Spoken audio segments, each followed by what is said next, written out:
So in the wake of the October 7th attacks in the occupied Palestinian territories, we have seen an ongoing humanitarian disaster unfold. I think that's pretty safe to say, Geordie. Yeah. I think that's a pretty impartial kind of statement to make. Yeah. The humanitarian situation is reaching catastrophic, apocalyptic proportions. That it is. And there has been widespread backlash throughout the world and even in Australia as well, where typically the Australian public likes to maintain, a state of blissful ignorance and kind of a pretty apolitical stance. But we have seen quite a bit of backlash recently, have we not? Yes, we have, James. So we haven't seen protests in Australia like this, really, since the Iraq War. Mm-hmm. And as of recording on the 24th of August today, there are protests nationwide across Australia. Yep. Obviously, we had the massive protest, the walk over the Sydney Harbour Bridge a couple of weeks ago. The police estimated there was up to 100,000. The organisers reckon closer to 300. My estimate maybe somewhere in between. Yep. And that was a massive turnout as well. Correct, that's right. And obviously walking across the Sydney Harbour Bridge here in Australia, the media loves it. It kind of does capture the nation. Everyone that may have not had any understanding of what's going on in the conflict, their eyes were drawn to it, for sure. Absolutely. And like you said, there is a ongoing protest going on right now. Yeah, there is. As well, in Adelaide. I do think it's funny because lots of the media responded to this bridge, this march across the Sydney Harbour Bridge quite critically. Yes. So there's lots of criticism about how they are, disrupting traffic, and you have the standard quips of, what if an ambulance needed to get to a hospital and they couldn't get across the bridge because it was closed? I think it's important to note, I'm pretty sure within the last 2 weeks as well, they had the Sydney Marathon. Yes. In which they closed the Sydney Harbour Bridge off. So it's really not that rare of an occurrence. No, that's very true. Yeah, and then after the march, I think it was a matter of a week, potentially two, Australia decided to recognise Palestine as a state. Well, we've decided that next month at the General Assembly at the United Nations, we will recognise them as a state. And this came after France, Canada and the UK put motions forward to do the same. Yeah, and like you said, there's a whole bunch of other countries that have decided to take this stance. Yeah. And it seems to be in reaction to Israel's position. Yep. And I've also heard it framed in a way that some nations are threatening Israel with a recognition of Palestinian statehood unless Israel starts letting aid into the Gaza Strip. Which is a funny way of, shall we say, negotiating, I guess, diplomatically from their position. It was coming. It's always been in the works. I was listening to Bob Carr, Australia's former foreign minister. Mm-hmm. Notably, he was at the protest on the Sydney Harbour Bridge, and he was saying that there's been a push amongst Australian parliamentaries, especially in the Labor Party, to recognise Palestine for the past 10 to 20 years now. So it hasn't come out of nowhere. However, I think what Australia does with these matters, especially in the Middle East and with foreign affairs, is they wait for the allies, the major Western allies, such as France and the UK or even the US, to push forwards with these motions, and then we kind of follow suit. We try not to lead. We sort of follow, if that makes sense. Follow suit, of course. Yeah. And in doing this, in making his statement, Prime Minister Anthony Albanese has been painted as a Hamas supporter by the reactionary media in Australia. Yes, James. So there was a headline on The Advertiser, I believe, the next morning. It was all the way with PLA. Yeah. Oh, goodness, yeah. Very creative. If anyone knows Anthony Albanese, he is pretty much the most non-offensive politician. He always takes an incredibly safe, calculated political route, which is one of his skills, I think, and that is part of his value as a politician. It can come off as being a bit timid sometimes. However, I think it's probably more cautious. And when you're walking the delicate tightrope that is politics and international relations, you do have to be cautious and think about what you say. Yes, not everyone has the protection of the US like Israel does, where they can just come out with these insane, incendiary statements. Or the protection of the US Army, like Trump can just come out and say whatever he wants. So while we're talking about the media's reaction to that, James, there was a news story just after the recognition. Or the statement of intention to recognise in a month's time. Correct. Intention to recognise. Yeah. And actually, before we move on, I just wanted to point out, talking about recognition, if the United Nations blocks this, because they're a member of the Security Council at the United Nations. They have veto power. They will, it is not most likely, in my opinion, they will definitely block this motion. Palestine will not be recognised at the United Nations. They will not be given statehood. The US is not going to accept this. No. The ambassador to Israel, the US ambassador to Israel, came out and was not happy with Australia's move to recognise Palestine. And that's what matters. If we're going to see a Palestinian state that has any sort of autonomy, the US has to support it. Yes. They're going to have to push for the peace negotiations. They're going to have to uphold them. And they are the only country that can really put Israel in line. Of course. And I think that might even be because in Europe and in the West, quote unquote, we have seen this huge public outpouring of support, no matter how hard the media narratives and kind of the Israeli Hasbara propagandists have tried to influence public opinion. I think the public simply cannot ignore the horrible images that we are seeing day after day after day, and the testimonials and the reports from aid organisations. So I think these countries, they have obviously, the UK and France as being two members of the Security Council. I think they can also, for example, play the diplomatic game and say we will have our intention to recognise the state, knowing that the state will not get recognition because the US won't allow it. So they can you can attempt to kind of save face in front of your own domestic public audience, especially for people like Keir Starmer and Emmanuel Macron, who are incredibly unpopular amongst their domestic population. So I'm not trying to think about it too cynically, but I think that's possibly an aspect of it. It's not just cynically, it's thinking realistically about it. Unfortunately, Israel has the monopoly of violence in the occupied territories. If they continue to build colonies and allow settlers to go in and maraud and burn people's orchards, set fire to their homes, that escalatory power and dominance is going to continue, and the actual state, or the broken up territories that will represent a Palestinian state, they're just going to wither away over time, I think.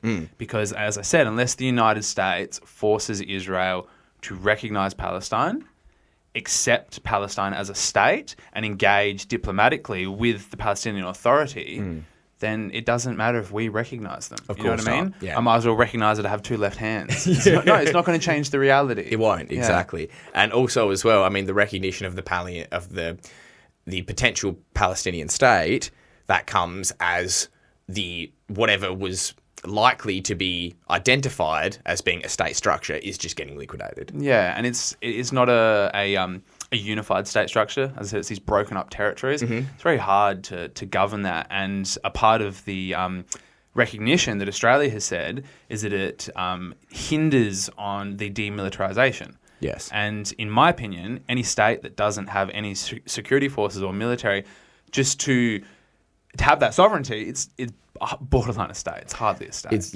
And I think that's kind of been one of the sticking points for the Israelis, that they've always said we will rhetorically allow Palestinian statehood, rhetorically, when they have said it in the past, provided that we control their security. Essentially, provided that they're not responsible for their own security and it's something that we look after. So again, it's not really a state.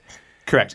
Being slightly more optimistic on the topic itself, there was an interesting parallel I read about with Timor-Leste, with East Timor, that a similar thing happened, that Australia went to recognise East Timor and sent to the Indonesians that you need to pull out from East Timor and you need to recognise the state. And while East Timor is a very fractured and poor state, it's still a state nonetheless. So I think we should be slightly optimistic about this in some ways. We will allow history to dictate the terms, I think. Of course, without going too far down the rabbit hole, I think the Timor-Leste recognition of statehood was very Machiavellian. Yes. And I think we've actually talked about it in the past on the show, about how Australia essentially utilised that to gain control over Timor-Leste's vast oil deposits. Anyways, offshore. Getting back to Palestinian state recognition and the reaction of the Australian media. So, James, did you hear that after we moved to recognise Palestine, that Hamas had come out and congratulated and supported Albanese? I did not hear that. So what happened is that 9 newspapers reported that the co-founder and senior official of Hamas, Hassan Youssef, had welcomed the recognition and praised Australia's political courage. Oh, wow. But it came out later that Youssef was in an Israeli prison and had no way of communicating with the Western press. And in fact, Nine then backtracked and said that the statement had come from Youssef's political office in the West Bank, which it said issues statements on behalf of Youssef. So Channel 9 has... their journalism is that well respected and that groundbreaking that they have reporters on the ground in the West Bank. Yes. Wow. And I thought we should point out that the journalist that broke this story is no other than Matthew Knott, who writes for the Sydney Morning Herald and The Age. Mm-hmm. And I have a clip here, courtesy of Swollen Pickles. And this was when Francesca Albanese, the special rapporteur to the occupied territories in Palestine, visited Australia and spoke at the National Press Gallery. And Matthew Knott had this question for her. Next question up from Matthew Knott from the Sydney Morning Herald and The Age. Thank you for your address today. You've said previously that it should ultimately be up to Palestinians to decide who governs in Gaza, and that Israel should be open to making a peace deal with Hamas.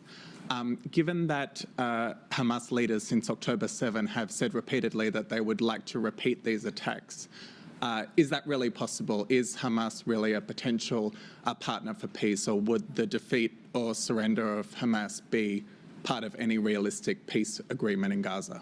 I'm sorry, I cannot answer the question because you are basing yourself on something that has been reported, that it has been completely distorted. Sorry, I mean, you have some media who's really as manipulative as those in Italy. And I thought that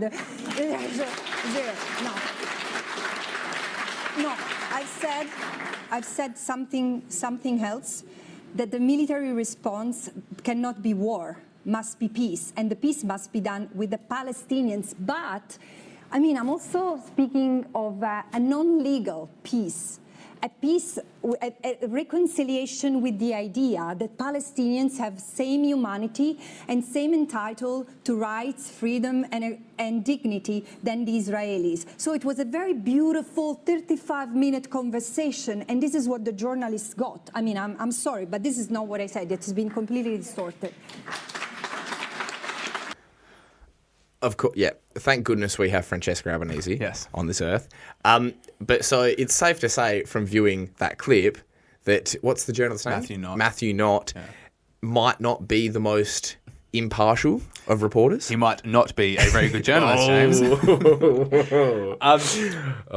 As Francesca Albanese said, you know, I spoke for 30 minutes about reconciliation and peace between Israel and Palestine, and all you got was that, what, peace with Hamas? Yeah. And before we move on, sorry, I had to play this other clip as well, courtesy of Swollen Pickles, which was when Paul Keating addressed the Australian Press Gallery and had this to say about the journalist that we are talking about. Mm-hmm. After what you co-wrote with Harcher last week in that shocking presentation in the Herald on Monday, Tuesday, and when you should hang your head in shame, I'm surprised you even have the gall to stand up in public and ask such a question, frankly. You know, you ought to do the right thing and drum yourself out of Australian journalism, you know. I mean, that's the most egregious, the worst, the most biased presentation. But the Sydney Morning Herald, frankly, has lost... It's a newspaper without integrity. And The Age follows it in, poor little, like a little pup running behind, you know. I mean, if I were you, mate, I'd hide my face and never appear again. At 82 years, he's still got it. He's still got it. He does still have it. Wait, so just to clarify, Matthew Knott's journalism aside, did they say this? Who's that? Did the Hamas leadership praise Albanese's recognition? No, so apparently it was a statement released from his office. So the Nine News Entertainment has attributed the statement not to Youssef now. They've backtracked and said, oh, it was an official release by the actual office representing him. All right, so it's a complete distortion of the truth. They directly quoted someone and the quote didn't exist. Of course. Well, look, they've never done that before. So. No, definitely not. But so Anthony Albanese is not pro-Hamas. No, he's not pro-Hamas. And he's not being supported by them either. No, it really illustrates how Australia's media works. Absolutely. And how the manufacturing of consent works, how they have that ideological filter of just anything to do with Palestine is just that anti-Palestine filter that they just apply to everything. To everything. And it doesn't even have to be based in reality. I mean, it never has been, but this is a prime example, like you're saying. And then what they do is they just backtrack further and further and further and further to save face. And then the origin is completely obfuscated and everyone forgets about, Yeah, the initial claim in the first place. Yeah, that's exactly right. So after the recognition took place, I don't know if you've realised, but there's been a serious deterioration of the diplomatic relations now between Australia and Israel. I have seen a few things, yes. So obviously there was the statehood recognition, and Bibi Netanyahu came out and just basically said he was very upset with the Western countries for giving Hamas this political win. Surprise, surprise. He was very upset with the Western countries for trying to follow international law. Of course. Well, does that really surprise you? No. And then what happened just recently, this was just the other week, is that the Australian government moved to cancel the visa for Simcha Rothman, who's a member of the Israeli parliament and the far right-wing political party Religious Zionism, whose leader is the notorious Bezalel Smotrich, Current finance minister in the Netanyahu government, and it's worth pointing out that Bezalel Smotrich is sanctioned by Australia. There you go. So Mr. Rothman was scheduled to speak in Melbourne and Sydney in what was being dubbed a solidarity tour. And then the Home Affairs Minister, Tony Burke, confirmed last Monday that the visa would be cancelled, saying, quote, "Our government takes a hard line on people who seek to come to our country and spread division. If you're coming to Australia to spread a message of hate and division, we don't want you here." So in some ways, this cancellation isn't very surprising. Australia has already placed sanctions on many settlers and members of Netanyahu's government, such as Smotrich and Itamar Ben-Gvir. And it seems that Rothman is just the logical continuation of this process. Of course. The government were probably also motivated by a lot of his recent speeches. It wasn't just that he was going to sow division within the Australian community. In May, while appearing on a UK news channel, he claimed that the children of Gaza were enemies and would not be accepted as refugees into Australia. He'd been a critic of the two-state solution and applauded Trump's proposals to remove the Gazan population and develop it. And last month, he voted in favour of annexing the occupied territories in the West Bank. Given that information, it seems like a pretty reasonable thing to do for this man to be sanctioned. Let's get on the sanctioning, definitely. They haven't sanctioned him, from my understanding. They've cancelled his visa. But, however, I just wanted to point out that Rothman is also the architect of a bill to formally change all references to the West Bank in legislation to the preferred historical Israeli name, Judea and Samaria. And that the bill's explanatory notes say the change will rectify a historical injustice that was created by foreigners. And Rothman has also played a controversial role in Israel spearheading a movement to allow a Knesset majority to override almost any Supreme Court rulings and allow politicians to appoint most of the judiciaries. There you go. So he is eroding the checks and balances of Western liberal democracy that we always say that Israel upholds. Is, of course, yes. Well, what a good man. Yeah. What a good man, wanting to treat children as enemies and limit them aid and annex their land. The Australian government's in the wrong here, Geordie. Yeah. A very extreme character for sure. Yes. Doesn't uphold the values and norms that we say are a part of our kind of Western liberal identity per se. What are your thoughts though on cancelling speakers, regardless of their kind of extreme views? Obviously, Kanye West, I believe, at the beginning of the year had his visa cancelled. I think Snoop Dogg about over a decade ago had a tour cancelled because he couldn't get a visa to Australia. Look, do you think it's kind of this milquetoast Australia? I think that the Australian government does have the right to not allow people into the country. Yes. That is one of the jobs of the government, essentially. Yes. I think in this circumstance, it seems quite reasonable. Okay. Obviously, it's kind of the other end of the spectrum of Kanye West, for example. But if this is a man who is flagrantly saying we need to treat children as enemies, yes, for example, as enemy combatants, and they should be treated the same way. And given, for example, the fact that, well, I don't think the Australian government would let Vladimir Putin to come to Australia. Yeah. Or Bezalel Smotrich. The leader of Rothman's party. Yes, I believe so. So I think that there is some sort of bureaucratic consistency there, which is good at least. But at the end of the day, I do not have any sympathy for Mr. Rothman, unfortunately. Yeah, that's I fair hope enough. I don't offend anyone in the audience by saying that, but I think that's a pretty reasonable statement to make, especially, again, in regards to, I think the way I've kind of tried to analyse this whole situation over the last 2 years is that, look, regardless of your political affiliations, if you're treating children as enemy combatants, you're probably not doing the right thing. Yeah, and I find it very difficult to support your position. Yeah, Would you mirror those thoughts? That's very rational and sane. Thank you. Yes. Well, look, I'm glad we always have plenty of criticisms of the Albanese government. Yeah. But this is something I guess that we'd probably both support. Yeah. I think it is, you're right. I think it's a case by case issue. I don't think you can just either have a blanket ban or an open door policy on visas. I think it does need to be analysed case by case. And I think you might be right in saying that wishing ill on children or treating them all as enemy combatants is not someone we would probably need here speaking in Australia. No, and I think one thing that the Israelis do, and you know this as well, Geordie, is that when speaking to English-speaking audiences, people like Netanyahu, for example, are quite a bit more measured than they are when they're speaking in Israel to Israeli audiences. And this is something we've seen a lot. I've got a clip of Ben Gvir speaking, which I'll play shortly.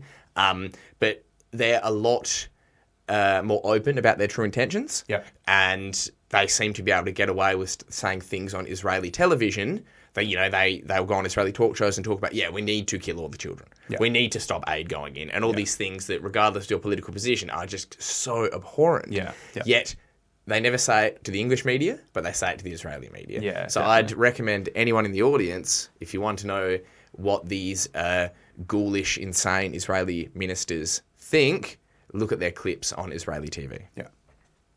Look, important to note for our audience, I've just decided to look this up in a very brief pause that we had. And so Simcha Rothman, this gentleman who didn't get his visa approved. Yes. I believe you said his statement was he was trying to right a historical injustice of the Jewish people. Yeah, imposed on them by foreigners in not calling the West Bank Judea and Samaria. Correct. Interesting that he's saying this is getting imposed on the Israeli people by foreigners. His family moved into the region that is now Israel, I guess it was Palestine at the time, from Cleveland, Ohio, in the United States. So we can take what this gentleman says with a tablespoon of salt. So his visa cancellation was the catalyst, though, for the deterioration of diplomatic relations that we've seen in the past week or two. Mm-hmm. And this led Netanyahu to post on X that history will remember Albanese for what he is, a weak politician who betrayed Israel and abandoned Australian Jews.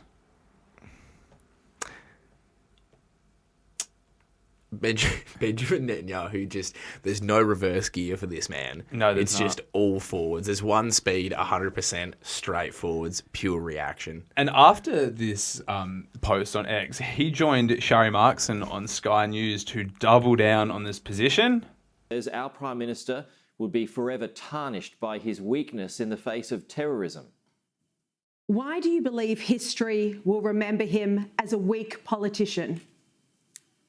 Well, look, I'm sure he has a reputable record as a public servant, but I think his record is forever tarnished by the weakness that he showed in the face of these Hamas terrorist monsters. You know, when the worst terrorist organization on earth, these savages who murdered women, raped them, beheaded men, burnt babies alive in front of their parents, and took hundreds of hostages. When these people congratulate the Prime Minister of Australia, you know something is wrong.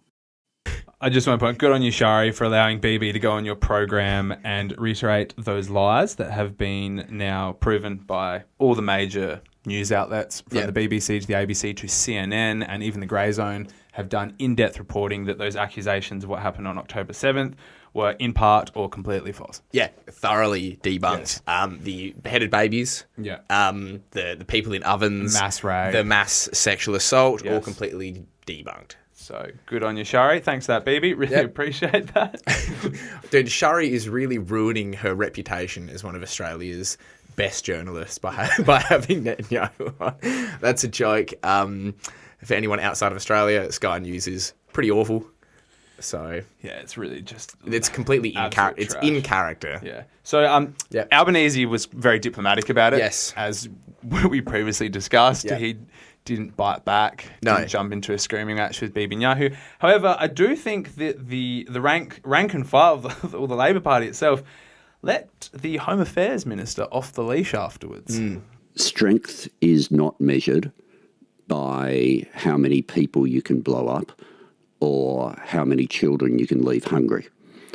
Strength is much better measured by exactly what Prime Minister Anthony Albanese has done, which is when there's a decision that we know Israel won't like, he goes straight to Benjamin Netanyahu. He has the conversation. He says exactly what we're intending to do. But to say to the Palestinian people, who at the moment must be feeling so invisible to the world, to say you are not invisible, we see you, we will recognise you, and that we will take the action that Australia has always believed needed to be taken, which is that we have two states, an Israeli state and a Palestinian state, both secure, both recognised, both safe. That was a bit of a mic drop moment, wasn't it? It was, especially for the Australian political class. We've been very critical of the Labor Party. It was good to see Tony Burke go out there and pretty much just say how it is. And as he highlighted that when we recognised the Palestinian state, Anthony Albanese rang Benjamin Netanyahu to inform him. There was no readout released, so we don't know what was actually said. However, that's how a true statesman or politician, in my opinion, should behave. You shouldn't go on Sky News and just start slandering.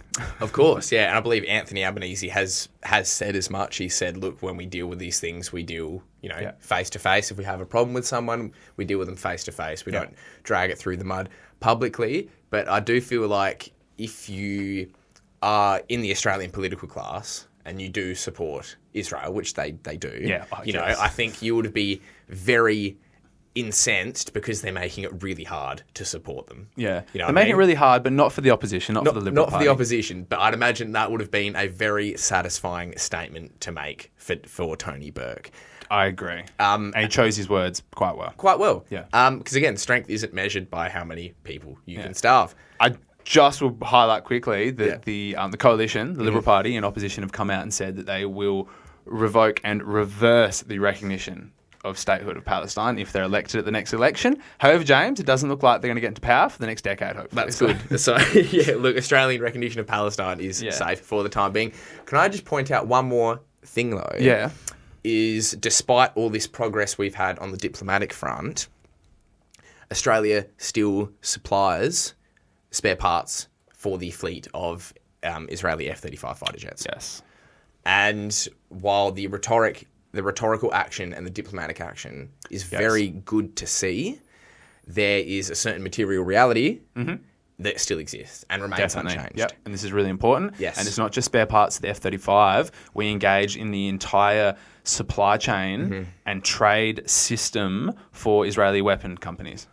Correct. That is really important. It's not just this one part that we keep hearing about. I think it's the latch for the door on the F-35 fighter jet or something. Yeah. It's not just this one spare part that we manufacture. It's, as I said, it's the entire input into the trade relations and kind of economic system that supports apartheid, but also just their weapon systems as well. Of course. Do you think that would be the kind of thing, Geordie, that the Australian government would... Do you think there would be... Would it be possible to have some amount of public pressure that would cause the Australian government to remove itself from that? No, because I think capital has too much political power. Yes. There's so much money in Elbit Systems and all these Israeli firms that have they have firms set up here in Australia. There's bilateral trade back and forth, information sharing, skills. The security relationship. And the amount of power that those companies have, not just politically, but capital power, I don't think that any amount of public pressure will overcome that, unfortunately. I do agree, and I think the red line for making these statements, for example, is when you stop the money flowing. When you hinder the flow of capital, that is when there's consequences. Yeah, and that's why we have to applaud some of the groups. One in the UK that just has been listed a terrorist organisation for taking real action and trying to hinder the manufacture of these weapons and disrupt, obviously, those companies. However, I do think that this political pressure by the Australian political class, give them props where it's due, by the Labor Party at the moment, is important for the wider public to change their position on it, and for people that aren't aware of what we're talking about to kind of see firsthand what's going on. Absolutely. And it does as well demonstrate that as much as it's easy to get kind of black-pilled in Western two-party democracies, for example, public pressure does work to a certain extent. You can exert some sort of... It has an effect. It has an effect. And I think it's very important to remember that. Yeah. At the time of recording, we should probably point out that there's just been a famine declared by the United Nations in Gaza now. Correct. I think this news officially broke within the last 2 days or so. Yep. So I have a statement here from Tom Fletcher, who is the Under-Secretary General for Humanitarian Affairs and Emergency Relief Coordinator. And here is what he has to say about the worsening situation. In 2025, a 21st century famine, watched over by drones and the most advanced military technology in history. It is a famine openly promoted by some Israeli leaders as a weapon of war. A famine caused by cruelty, justified by revenge, enabled by indifference, and sustained by complicity. My ask, my plea, my demand to Prime Minister Netanyahu and anyone who can reach him: enough. Ceasefire. Open the crossings, north and south, all of them. Let us get food and other supplies in, unimpeded, and at the massive scale required. It is too late for far too many, but not for everyone in Gaza. Enough. For humanity's sake, let us in. James, that was really powerful. It was quite powerful. And it's quite... it truly is shocking. Yeah. However, it's...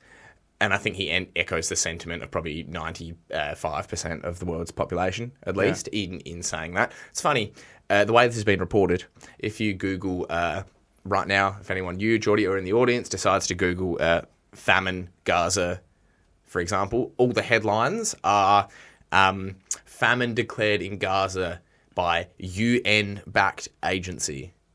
So it's like, the Iranian-backed Houthis, Hamas-backed Anthony Albanese, a UN-backed agency. They can't, even like the BBC, like they can't just say, there's a famine in Gaza. Yeah. They have to just establish that it's a UN-backed agency. Yeah, not that it's an impartial institution. No, of course not.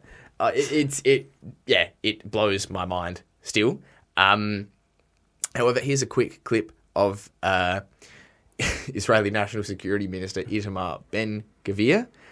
And this might demonstrate to some of the audience just why there is a famine in Gaza at the moment. No negotiations, no hope whatsoever for negotiations. Go in with full force, at maximum intensity. All in. Start. Unfortunately, they are now being airdropped humanitarian aid. This is very, very big mistake. But start occupying area after area, also the northern edge of the Strip and other areas as well, enclosed areas. War until the end. There are 20,000 armed Hamas members. I expect IDF to reach them. We did an excellent job in Iran. This can also be done. And encouraging emigration. Encourage emigration now. Wow. So that was quite fast-paced. However, he is saying encourage emigration, so remove the population of the Gaza Strip. And he also laments at how unfortunate it is that aid is being, that the meagre aid is being allowed in. So this is Bezalel Smotrich, Ben-Gvir, sorry. Ben-Gvir, sorry, and Yes. he is sanctioned currently by the Australian government. Yes. It's worth pointing out. Yeah, he's a bit of a loony. We've talked about him before on the pod, but he repeatedly comes out with these insane positions. And like I said earlier, if you want to see what members of the Israeli government think, look up clips on Israeli media. Yeah. There's also been a full-scale invasion now launched by the IDF into Gaza City, I believe. Yep. I think it happened just yesterday. It began.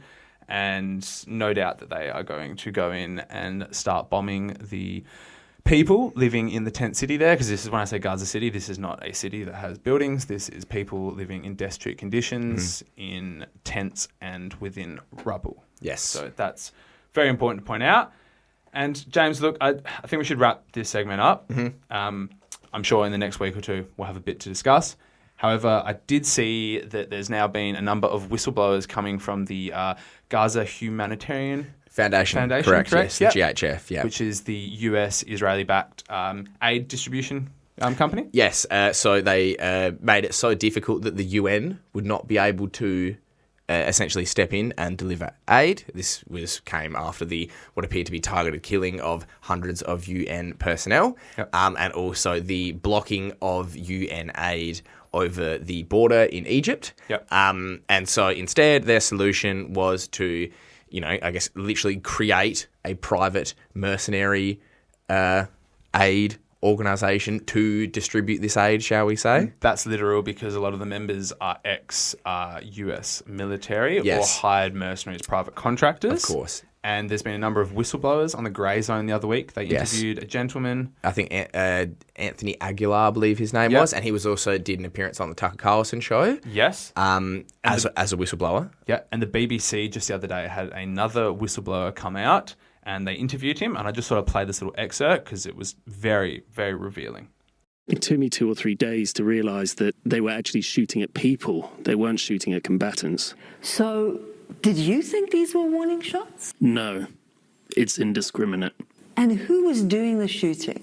The IDF and the American security personnel. They've got positions on each corner of the sites, and they would often shoot at exactly the same time as the Israeli soldiers.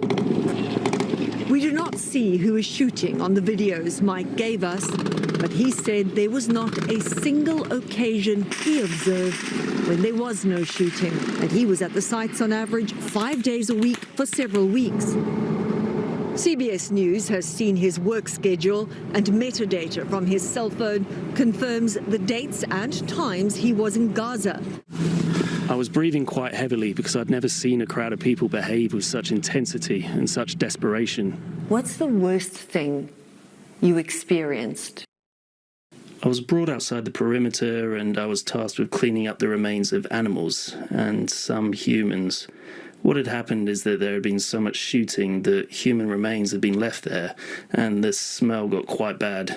So the security contractors had complained and the IDF said it wasn't their business. So I was tasked with cleaning it, but I wasn't warned what it was. And you were told to clean up everything there and do what? Just put it in the back of a truck, which took everything away. That's disgusting. Yeah. Truly harrowing. So these testimonies will definitely be used in the hearing that's going on at the ICJ. I imagine these will be used in future testimonies to convict individuals within the IDF and within the US security forces of committing war crimes. And hopefully there's consequences. Definitely. I would not be surprised at this point if we see Western military personnel being tried in The Hague, or even major politicians. So this will continue to develop, and we fascinating to watch for sure. Yeah, we'll continue to cover the situation as it keeps unfolding. The reckoning, I think, is coming for humanity, for this horrible situation that we've allowed to unfold. I think the reckoning will come, and I don't think anyone will be truly ready for it or expecting it. No, and unfortunately the slaughter is going to continue, and the developments will probably surprise us over the next few weeks. But yeah, as I said, we will keep watching it and see how we go from there. All right, James, let's wrap this segment up. No worries, everyone. Thank you very much for watching. If you like the content, please like, subscribe, comment. We will see you guys all next time. Free Palestine. Thanks. Yeah. Bye.